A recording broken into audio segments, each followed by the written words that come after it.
I'm Tyrell Cannon. I make comic books. I live in Chicago, Illinois. I've been doing this for over 10 years now. The first comic that I got, I think what happened was I was about fourth grade. I got a Christmas present, and I got an issue of G.I. Joe. And I don't remember that issue because I think I promptly lost it, which is unfortunate because I remember liking it. And then I got this issue of The Incredible Hulk featuring Man-Thing. I also got X-Force number 9, I believe it was, which is one of the...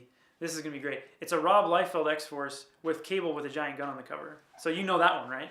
No, yeah, that's the joke, is that they're all that way. But no, it's one where he like gets half of his skin ripped off his face, and you find out that underneath that side he's metal, right? Not just his arm, but his face. After that, we went to the comic book store every week. And every job I had, because I started getting jobs like in 4th, 5th grade, was to spend money on comics. So I started buying the comics, I started buying the trading cards, and like, you know, it was over after that. My favorite artists probably aren't necessarily even comic book artists. My favorite artist is probably Michelangelo, who I think is probably the best comic book artist. Like, I think the Sistine Chapel is a beautiful comic book. I think it's amazing. And then I also love Albrecht Dürer. For comic book artists, you know, I love Mobius. I really love Frank Frazetta. You know, right now I love Anders Nilsson.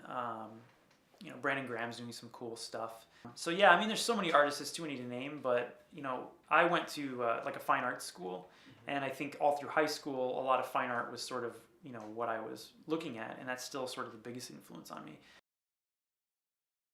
The tools that I use, as much as I kind of preach about them when I'm using them and say that it's the best way to do it, I end up changing it on different projects. But one thing that stayed consistent over the last 4 or 5 years is inking with dip brush.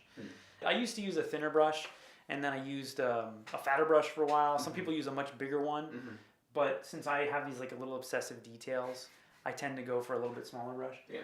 So I use that, and then lately I've been obsessed with these Kuretake pens. They're like Japanese pens that are sort of like a brush pen, but a little more stable than like a brush pen, and a little more durable.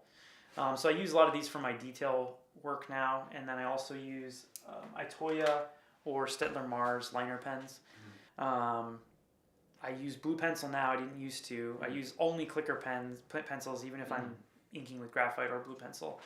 I tend to work quite a bit larger than my stuff reproduces. And then I scan everything in and actually do a little bit of cleanup digitally. And for that, I use just Photoshop. Lately, I've been using this thing. It's like a fake Cintiq, but it's not mine, because I have been inking a different project, Upgrade Soul, lately digitally. And so inking that digitally, I've had to use the screen. So I put up little things on my wall to like make me feel, or like remember things, right? So, you know, a lot of times I put up work by people I like, and then like character models, or like up here I have Wally Wood's 22 panels that always work. So whenever I'm stuck, I'm like, there you go. And if, you know, a drunk can figure it out, I should be able to. But comics are not film. So many things, like so many books and like instructional books about comics always want to use film as like the, oh, this is how it works. And being somebody who studied film and used the filmmaker's handbook, and then seeing like that they're just copying stuff out of there and then adapting it to a medium that doesn't need any of those rules. Like, a lot of people talk to me about like, oh, well, you broke the 180-degree rule. I'm like, who cares? You know who my characters are. You know where they are. I don't care. Filmmakers do it all the time. Why do I have to follow that rule?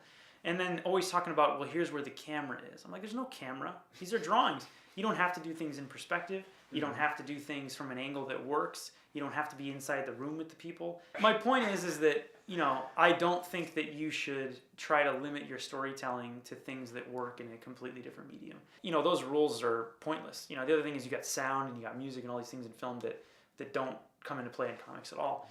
So I just like to put that up there because sometimes I'll slip into that because I studied filmmaking. I'm like, well, where's the camera in this shot? It's like, well, who cares where the camera is? What do I want to show and how do I want to show it?